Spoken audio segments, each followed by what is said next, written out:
Check out the bonus at the end of the episode.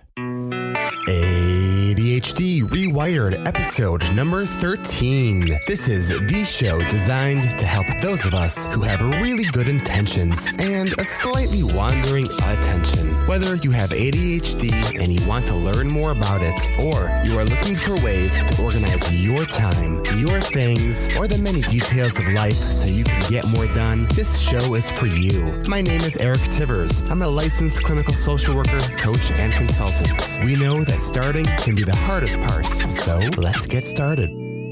I'm recording this on May 22nd, about 5 minutes to 2 in the afternoon. I just got back to my office. I went home. I had some errands to run this morning. I went home and I took a nap. I had some time to think while I was in the car. And, this week, there's a number of things that have been going on. I'm actually been struggling a bit this week. One, I've been a bit under the weather, so that has affected me. It has related to my asthma. Because of that, I have not been exercising because I know in the past when I do have asthma flare-ups that exercise can sometimes make it worse. So I know when I don't exercise, my mood just kind of gets more blah. I feel kind of just, meh as I'm going through my day. And I think that when I'm not exercising, well, one, I know that it affects how much stuff I get done and how effective I am throughout the day. And I think it also affects my sleep. So, Monday and Tuesday, I was kind of hopeful because I really, made it a priority to get enough sleep, and using my the app that I use, Sleep Tracker, I scored in the 80% for quality of sleep for both Monday night and Tuesday night. But then not Sleep Tracker, Sleep Cycle. But then the last 2 nights, I got in the 60s, and I got to tell you, yesterday I was completely ineffective. And I just kind of shifted from task to task, not really getting anything done. But then, thanks ADHD, because you decided to turn my brain on at, 8 p.m.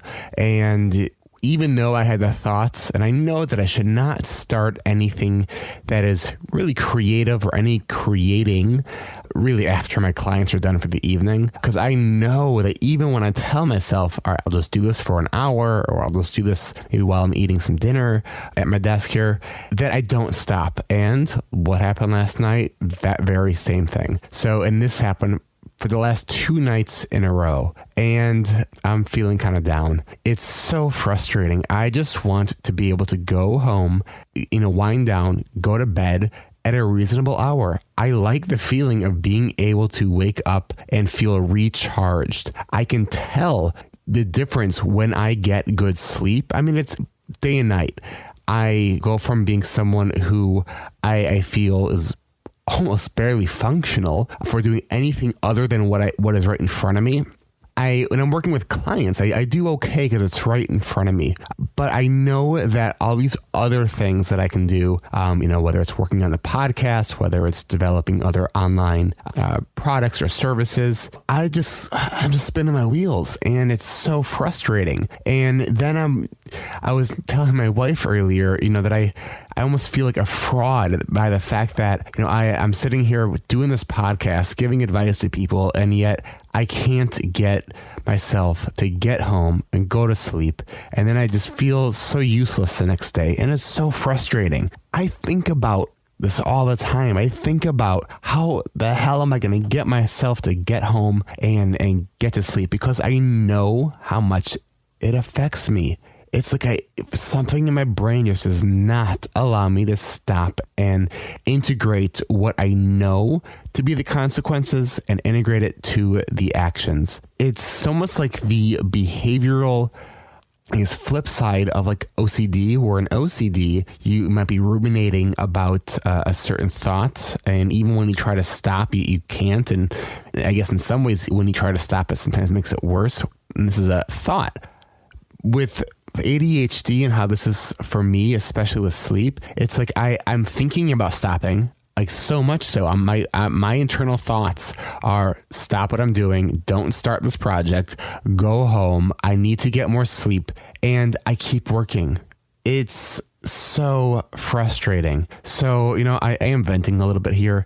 Here's the thing. I want you to know that there are going to be weeks that I'm going to be sharing with you the strategies that have been working for me and what I'm doing well with. And there are going to be weeks that are going to be like this week where this has not been a great week. I'm just frustrated. I'm feeling kind of down. And I know that part of it is that I've been a little bit under the weather with this cold and some allergies. I haven't been exercising. And then, and I haven't been sleeping. It's so frustrating. So, one thing that I actually did do today that I thought was positive is I called a coach that I'm familiar with, and we had an email exchange last week, and she mentioned something about how she helps people turn their electronics off for the night, and I put that really in the front of my mind and thinking, wow, I do need that. So I actually called her. I left her a message, and hopefully I'll hear back from her because, my wife does that for me sometimes, but our schedules are just a little bit off where she needs to go to sleep. And I know that she doesn't love, having to be my body double at 9 o'clock at night. So I'm thinking about all different ways that I can really get on top of this. I know for me, this is the one hurdle. This is my brick wall that I constantly am running into. It's to get myself to get home, to stop what I'm doing and go to bed. Typically, I don't have a hard time falling asleep. I know all the things. I know what to do. I know that even if I lay there for a while, I'm listening to maybe some other podcasts, and I enjoy doing that, and I know eventually I will fall asleep. So that's really not the issue. It's the stopping. It's like the part of my brain that says, okay, stop what you're doing and start sequencing the tasks that are involved in getting ready for bed. It knows what I need to do, and it doesn't do it.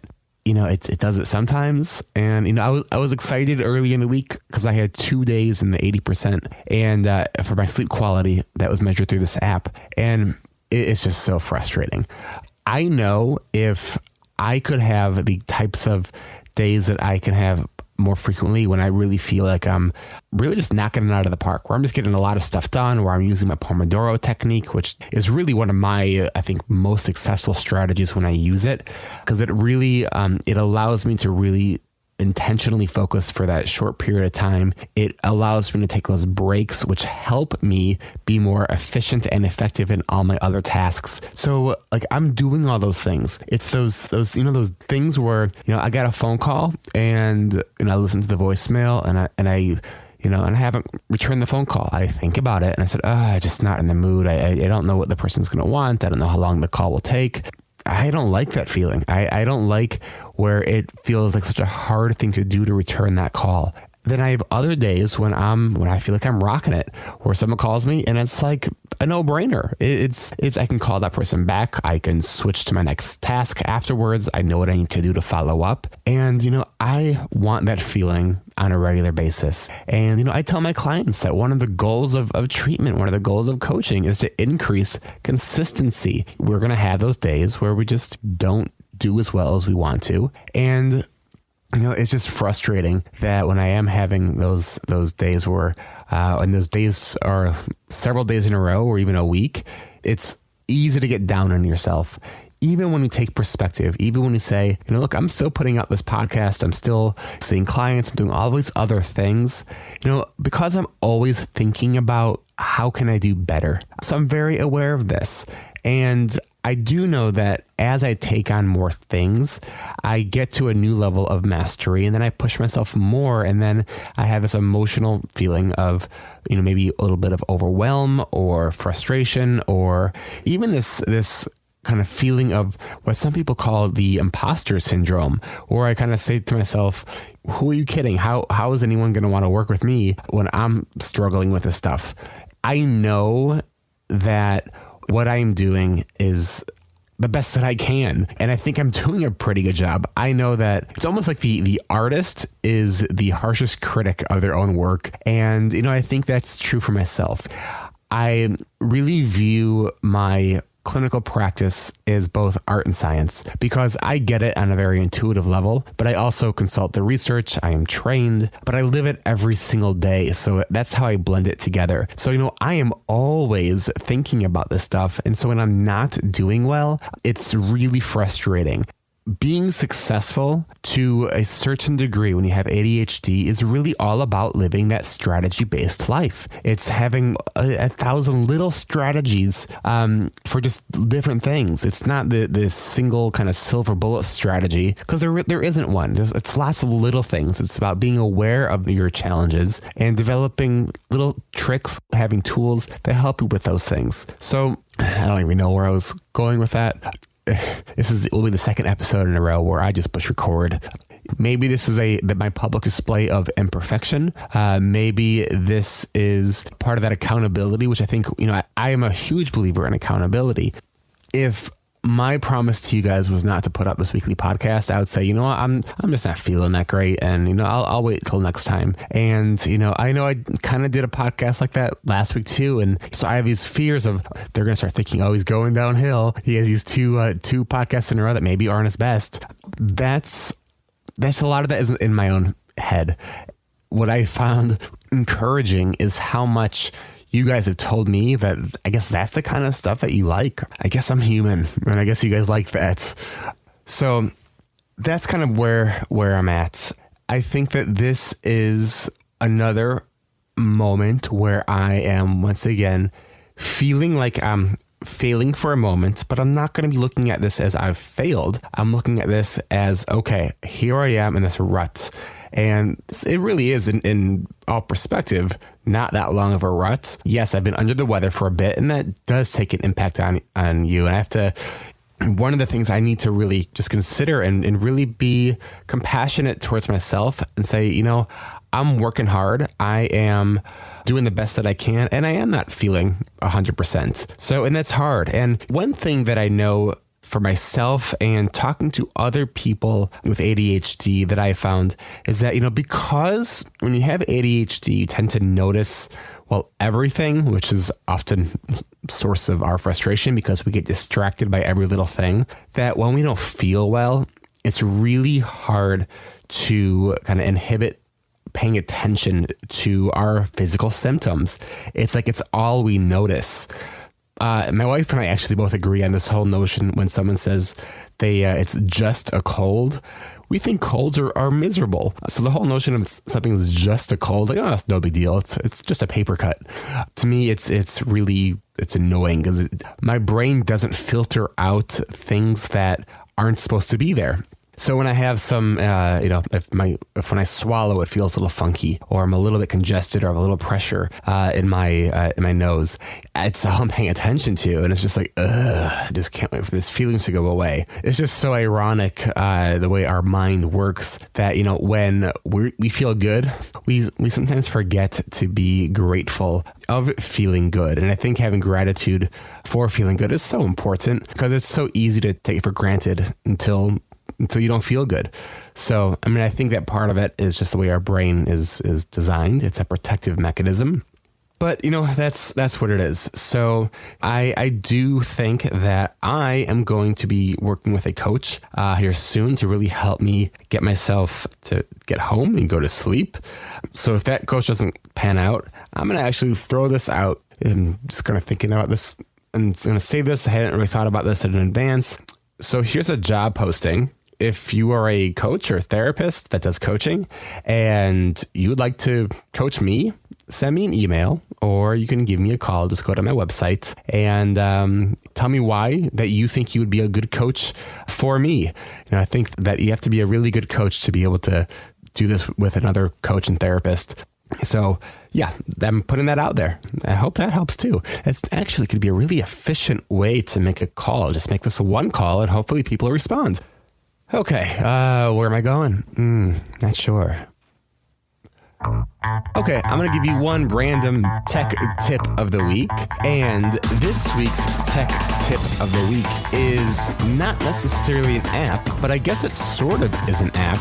It's using your phone or your iPad, the Emojo keyboard, where it has the kind of pictorial symbols, everything from the smiley face to the smiling pile of poo. Although someone told me that's ice cream, and I don't think so. So here's where this could be a really effective strategy. I think our brain does best when we can visualize things, and our brain has to turn words into things that we understand. So here's how I use it. I use it in a number of ways. One, I use it in my calendar. So on my calendar where I have my alarm, let's say to wake up, I have a picture of a little clock. Where I have workout, I have a picture of an arm making a muscle. On my calendar where I have take my melatonin, I have a picture of a little pill. On my picture of my calendar where I have go home, but I don't always listen to that one. I have a picture of a house. So I integrate these picture icons using the Emojo calendar on my iPhone and my iPad. And I think it really helps. And sure, it takes a little bit extra time to do it, but I think that time that we're spending doing that allows us to really pause and be thinking about it. So I think it's a really good strategy, especially if you're a visual thinker and tend to process visual information better. And like all things, you got to mix it up sometimes. So sometimes I will change the icons that I'm using. Sometimes I'll add these to my to-do lists. So I use this in a number of different ways, but I think it's something that, as I was mentioning, I think on the very beginning of the episode, that when you have ADHD and you're living a strategy-based life, it's lots of little things. So this is one of those little things that I find to be very helpful. And, when you're beginning to use a strategy like this, it might take you a little bit longer and a little while to get the hang of where all the different icons are. But if you're thinking about it and you're spending time with your calendar, I think that's time well spent, especially if, you maybe even a little calendar avoidant. Anything that makes it pop, anything that makes it a little bit more interesting is going to help you be a bit more successful with that. So that's my tech tip of the week. And I did want to answer some listener questions. So let's see if I can kind of do this on the fly. All right. So I've been recently actually using Evernote a little bit more, and I've been forwarding my emails that I get from you guys into my Evernote account. So as I am talking, I'm trying to see if I can pull this up without having to go through and edit this. Let's see. I've had a lot of people who are asking about the coaching group. And again, my last about week and a half, 2 weeks, I've not been on my A game. So I haven't really moved forward that much in there. It is absolutely going to happen. I promise you that. Okay. I realize that I need to talk with a tech person to get some more clarity on some of the best ways to actually do this. So, one thing that I was thinking about is integrating a private Facebook group in this. I don't have my notifications turned off. Oh, well. Now what they're talking about. A small little ding distracted me and made me lose my train of thought. Facebook group. So, so I wanted to do this private Facebook group. I was a late adapter to Facebook, and I was part of a private group, which actually was what got me onto Facebook. So for the use of a private group, it was actually really nice. But I also want to integrate it where there are more maybe like a webinar type of setup where we could see each other. So one thing that I know is I need to get a wired internet connection, because right now I am wireless, and I don't want to have connection problems when we do set this up. So it is in the works. This is actually doing these coaching groups is one of the reasons I actually launched this podcast. So don't you worry, it will happen. I just don't know exactly when. I really am shooting for the next few weeks. Okay, so that's my goal anyways. Over time, you're going to get to know kind of how I work, and you're going to find out that there'll be sometimes I'll say a few weeks and it might take longer. There are times that I'll tell you a few weeks and I actually might have it done sooner. So we have good intentions. I'm doing the best that I can. I just got to get myself to get to bed. That's really my biggest issue. So let's see. I'm looking for some emails. Oh, here's an email that I got a little while back from Stan. And Stan said he's a He's newly diagnosed. He's in his 50s. And he actually had some tech suggestions. So here's what he says. Hi, Eric. I have just started listening to your podcast, First 3. But so far, I have really enjoyed your practical advice and sharing helpful tools. I will be making use of a lot of your advice. One thing that might help you and your listeners is that I recently bought for myself and is totally useful. I bought a Pebble smartwatch, only $150 CDN. Is that Canadian? Okay, I think so. So I have no idea what that is, US dollars. I know when I see books, that's usually where I see it, where it's one price for US, the other price is for Canada, and usually the US is cheaper. So anyways, it's $150 CDN, and it's probably less in American, that allows me to set what notifications to show on my watch. So I just put my watch in silent mode, and a vibration on my wrist alerts me, and a message pops up on the watch face. This should work with some of the apps you've talked about, so the notifications would be discreet. Because I work in an open office, I cannot have a lot of studio alerts, and also in meetings, I forgot to silence my phone. All right. Because I work in an open office, I cannot have a lot of audio alerts, and also in meetings, I don't want anything audible. The difference from my iPhone vibrating and my watch vibrating is that I don't have to take my phone out to see what the alert is for. That's so true. One change that I have to make is that I have email alerts enabled, and this can easily distract me, especially since my emails are personal and distract me from my work. The Pebble works on iOS, Android, and unofficially on BlackBerry. There is a Samsung device out, and Apple is rumored to have one soon, but for the price and simplicity, Pebble works for me right now. And this was sent on April 19th, so it's about a month. Well, Stan, thanks for this email. That's actually really cool. I want to look into that. Maybe this podcast will get big enough where different tech companies will send me this kind of stuff and say, hey, test it out. And if you like it, talk about it, because that'd be awesome. I would love to be a gadget tester. That would be so cool. So thanks for that email. Let's see. Are there any others that I can quickly read on the fly?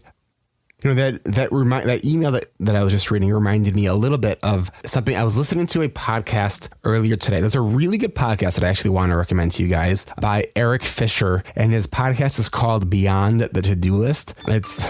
Sorry guys, I'm blowing up here. I just got an email from Scott, who's one of our listeners. He's on the Facebook page. What's up, Scott? I'm going to silence my phone now because I forgot to do that. Let's see. Talking and doing things at the same time is not one of my strengths.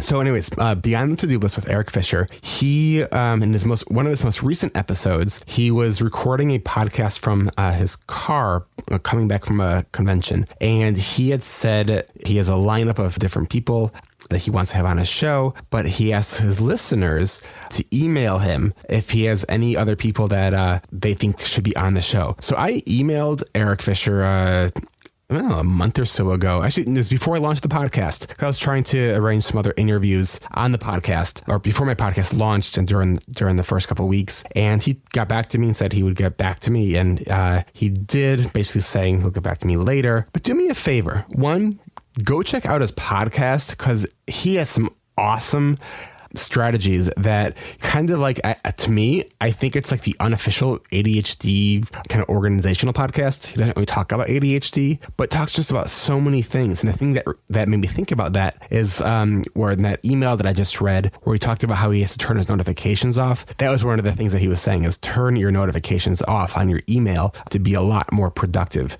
So listen to that. And if you like it, and because I think that people that listen to that podcast, I think also there's probably a lot of undiagnosed ADHD out there.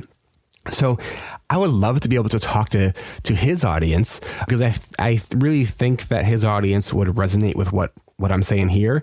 And I really would encourage you guys to go check out his podcast because I absolutely believe that you'll resonate with his stuff. I mean, it's one of my favorites. I was a top 5 podcast. So if you really like it and you agree with what I'm saying, shoot him an email and tell him that you think that I should be on his podcast. So that would be awesome. Let's see what else. Oh, I was on this past week, it's out now, on a podcast. And I love podcasting because of how narrowly focused it is. I was on a podcast called Special Mouse Podcast. And Special Mouse Podcast is a podcast for giving families who have various disabilities tips and strategies on how to travel primarily to Disney. I mean, it's so focused and I love it. So they interview me and I will put I'm sure before this even airs, I'm going to have a link to it on my Facebook page. Just look up ADHD Rewired. And, I have a group for ADHD Rewired. So I have a page and I have a group. I haven't really done much to get the group going, but I really want to because I just like the format better of a group because I don't want to just be posting stuff, announcing it. I want to be talking to you guys because that's what I find to be fun and enjoyable, and I think it's mutually rewarding. So I'll be working on that. Maybe one of you guys wants to help out, and if you want to help out, maybe even managing the Facebook page a little bit. Totally impulsively saying that. It sounds like a good idea right now, but drop me a line. Let me know that you think you could help out, and if so, how would you help out? So that would be awesome. Let's see, is there anything else that I want to tell you about? I don't think so. I think that's it. So I got to tell you that earlier this afternoon, I was in a really kind of lousy, woe is me kind of mood. I took a nap. I actually felt a lot better, and I was thinking about on my drive back had a doctor's appointment. On my drive back, I was thinking about just going right to my office and just venting because I just felt like venting. Sometimes venting is good for us, but I just had to take a nap instead. And when I woke up, I was like, oh, I don't feel as crappy. So I don't think I'll have as much to vent about. But I did a little bit here, and hopefully, you guys are all right with that. I'm just being real. I do the best that I can. My best is going to be different every day. I'm going to have days and weeks where I'm on top of my game and knocking it out of the park. And I'm going to have days and weeks where I'm not. So I always do my best to try to learn from those periods of time when I'm not doing well. It just occurred to me, I think one of the reasons I'm also doing well is I took a 10 milligram tab of my Adderall, a short-acting Adderall, after I woke up from my nap. And I had not taken that second dose in quite a while, partially because of my sleep, because it was helping me, I think, get to sleep. So, maybe I got to keep doing that a little bit. This is our thing called life, and it's this constant experiment, and we're constantly tweaking and revising and pausing to ask ourselves, how is this going for me? If it's going well, stay on the course. If it's not, go to plan B. So this is a journey, and hopefully we learn as much as we can from it. Speaking of, now would be a good time to remind you about this. One of the best things that I do to manage my ADHD is I attend conferences. I go and I learn new strategies that help me and my clients, but I keep going back for the community. Please join me in Orlando, July 24th through the 27th for the ADA conference, the only ADHD conference focused on adults with ADHD. Register at ada.adhdrewired.com. That's adda.adhdrewired.com. So I just need to really quickly thank my wife for helping me book the travel and airline and hotel and everything for the trip. That's something that I definitely put off. And I just want to let you know that the airline seats are selling out. And so if you really are thinking about going to this conference, I would do it and register now. When I went to a conference in Orlando a few years ago. I had to stay at a hotel that was a little bit further away from the conference itself. So don't wait. If you're really thinking about going to the conference, I really would register now. And, again, when you use my affiliate link, either going to my website and clicking on that red ADA box that tells you about the conference, or just going directly by typing in adda.adhdrewired.com. That will take you directly there. Again, it costs you the same. And, ADA thanks me with a little bit of a referral bonus for that. So I do appreciate that. And I really hope you guys go because it's a lot of fun. You will learn a lot. And I want to give you guys a little glimpse into one of my favorite parts of this conference, and that's the talent show. So I'm going to wrap up the show now, but at the very end, I'm going to give you a little bit of a bonus, and that's going to be the song that I did at last year's ADA conference. That's all I got for you, and stay tuned to the very end to hear what I did. I played a song and wrote some original lyrics that I finished at the very last minute. Well, podcast listeners, you have just listened to another episode of ADHD Rewired. I really appreciate if you are enjoying this show and you haven't left a review on iTunes or Stitcher, please do so, because this is how other people are finding this show. Help me, help you, and others. As I'm wrapping this up, I want to remind you that you should join us on our Facebook page. Just do a Facebook search for ADHD Rewired. I do have some news. I have moved forward on organizing the coaching group. I have set up a secret Facebook page. So part of the coaching group will be taking place in a secret Facebook group. So the only way you will know about this group's existence is when you have a link to it. Otherwise, it's not searchable. I am recording this outro about a week after I recorded the episode, and just want to let you know I've been having a real good week. If you are not currently on my email newsletter and you want to get occasional tips, strategies, and announcements for upcoming events, you can go to my website, ADHDrewired.com, and you'll see a little pop-up that will come up and ask you for your email address. Or you can text the number 22828 to Tivers. That's my last name. Don't forget, you can email me your question or comment, or click on the Ask Eric icon and you could record your question or comment and hear it featured on this show. If you are on your mobile device, you can also download the SpeakPipe app, and this will also work. If you are waiting to hear my inspirational quote that I leave you with at the end of each episode, you're going to have to wait till next week, because I'm going to leave you with something better. Here is my song, Good Intentions, played at last year's ADA conference. Enjoy.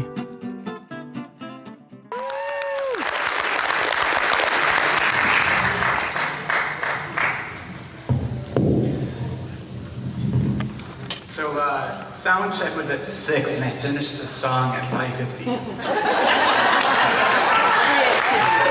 So we'll see how it goes. Plenty of time.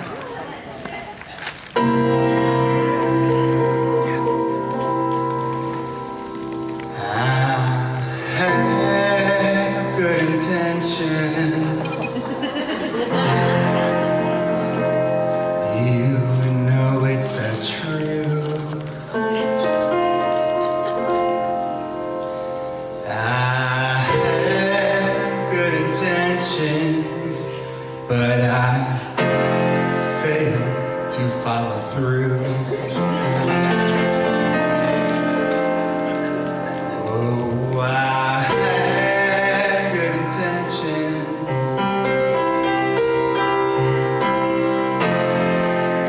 What will my actions be? I know what to do. Will I do what I know? I'll give it my best with my ADHD.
that's my ADHD.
If you want to see a video of me doing this song, I'll put a link to it on my show notes page. Until next time.